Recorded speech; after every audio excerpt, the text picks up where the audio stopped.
So happy that YouTube has finally released a feature where we can A/B test titles, not just thumbnails. As a YouTube strategist, I'm very happy with this. You can see I'm running an A/B title test right now, and in this video, I want to share with you how to choose what videos to run an A/B title test on, how to run the A/B title test and what that looks like. And I'm also going to share with you my thoughts about this feature and what you need to keep in mind in order to actually get conclusive results. So let's get right into it. So the first thing I'll say is that you do not want to just go all out and start running A/B title tests on everything.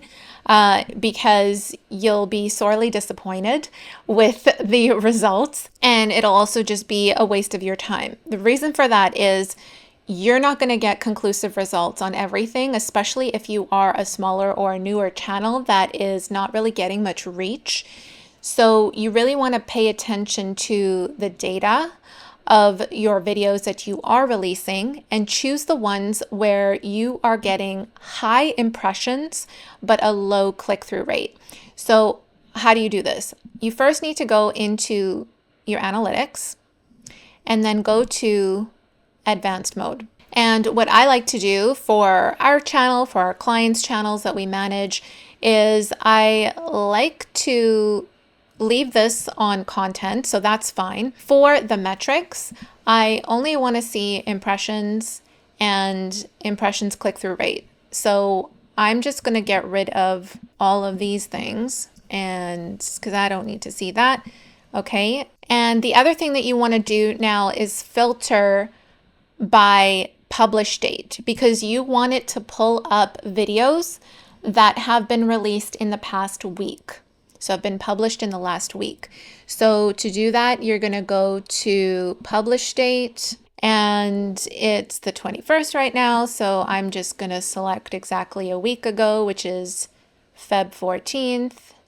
And then I want it to show me videos between Feb 14th and Feb 21st, and I'm going to hit apply. So this is going to show me for the videos that you've released in the past week. These videos here are what have gotten impressions. I can see the impressions for them. I can see the click-through rate, and you can see there are these two. And I mean, this is applicable because this is actually one of the videos that we're running an A/B test on right now. So you can see that I have over 2,000 impressions here, but the click-through rate is really bad. How do you know if it's really bad or not?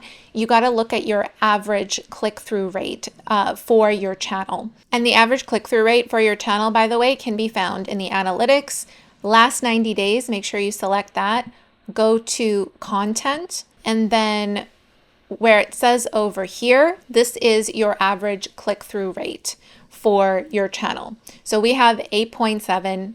That's, I mean, this is a high click-through rate. Typically, you would see like a 3 or a 4% maybe. If you're below that, that's totally fine. It just means you got to work on doing more A/B thumbnail tests.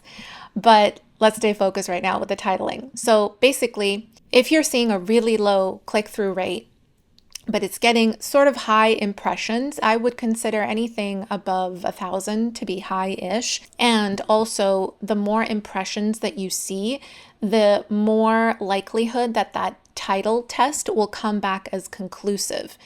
If your impressions are quite low, then that title test will come back as inconclusive, meaning YouTube won't have enough data to properly say this is a winning title. So from this data, I would probably want to run an A/B title test on either this video or this video. We're already running a title test on this one. You could also choose between running an A/B title test versus A/B thumbnail when you're looking at this data, by the way. But I would not advise running an A/B title and an A/B thumbnail test at the same time. Always do one or the other. Otherwise, you won't know how to interpret the results. Is the success from the thumbnail or the title? You got to test one variable at once, right? For something like this, I would choose to run an A/B title test on any one of these here. And like I showed you earlier, we're kind of already doing that with some of those videos. You could see this one right here. and the A/B test is running. And when you're running a test, by the way, and you can see that by these two titles that we're testing right here. So how do you run an A/B title test? We talked already about how to choose which videos to run the test on.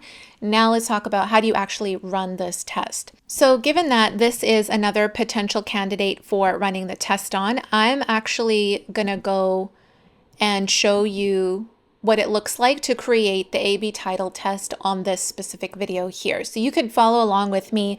I hope you've managed to choose a video in your channel, and then you can follow along with me to create the title test together. So when you click into the video, you want to be in the details tab here, and then you should see a button that says A/B testing right here in the title box. So what you want to do is click on that, and this box comes up where you can see you can test up to 3 titles at once. So it's similar to the thumbnail testing where you can test 3 thumbnails at one go. Again, I don't recommend doing title and thumbnail. That's not valuable information. So either title, either thumbnail. So for this one here, I'm going to test 2 titles. So we'll keep the current title as is, and we're going to choose a different title. Now, you can either come up with this on your own, or what I like to do is I like to use AI, and you can do this in a number of different ways. If you have a tool like TubeBuddy or vidIQ, there's likely something in there that'll allow you to generate titles. Like you see here, we have a title generator for the TubeBuddy extension. But you can also just go directly to Ask Studio, which is YouTube's AI companion that like embeds itself into your YouTube studio. So it has all of the data of your channel already, and it factors that in. So you can just say, I'm running an A/B title test for this video, and then you can just, let's copy and paste this here.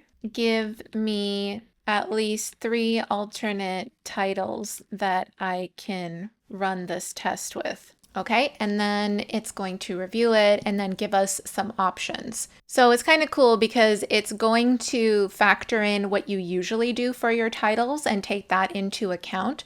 So for example, it's going to spit this one out here, how to fix your photos in Canva, magic. That's kind of cool. I like that one.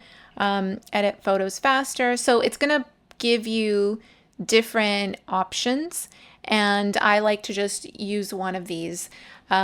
So let's go with this. I'm going to go A/B testing, and then we're going to paste your title in, and then you'll click on set test. I'll just close this box out, and you can see here the test is ready, and you saw there that quick message there that said this test is ready once you basically save the video. So make sure you hit save, and that is what's going to start the A/B title test. Now, typically the test will run for up to 2 weeks. It might be shorter if it has enough data to come up with a conclusive result of which title is a winner.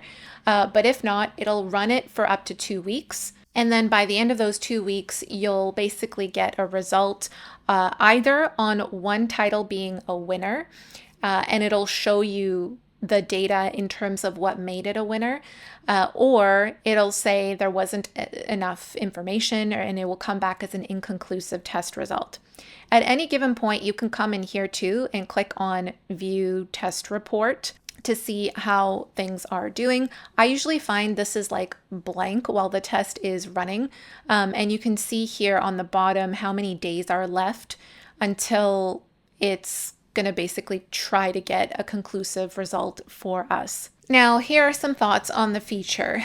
As similar with the A/B thumbnail testing, this is only going to work in your favor if your videos are getting traction, meaning they're getting impressions. And a lot of sources are saying you need at least like 1,000 impressions is the minimum benchmark for running a title test. But what I've found is that a lot of those tests are still coming back inconclusive. And it's not until you get over 2,000 impressions-ish is when you'll really start to see more conclusive results with these tests, but it's not really black and white like that. So just take that with a grain of salt. You might still see conclusive test results with 1,500 impressions, for example. I'm just finding that still a lot of them are coming back inconclusive when it's lower than 2,000 impressions. But try it out on your own channel, see how it goes. I'd be curious to hear your experience with it, with the test coming back inconclusive versus not. And for the most part, I will say that I tend to run more of the thumbnail tests rather than title tests, just because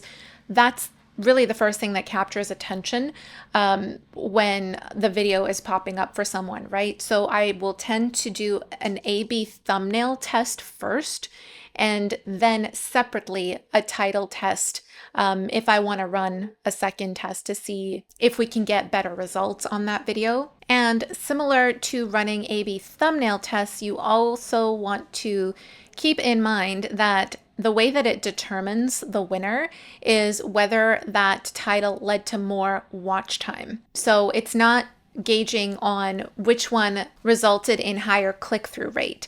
It's really looking at which title resulted in a higher watch time in the video, because that metric to YouTube means that the viewer is finding what they're looking for. So this is why it's going to show you a watch time share metric over here when you're running the A/B title test. So curious to hear your thoughts on the feature. If you've been playing around with it, let me know in the comments down below, and I will see you in the next video. Bye.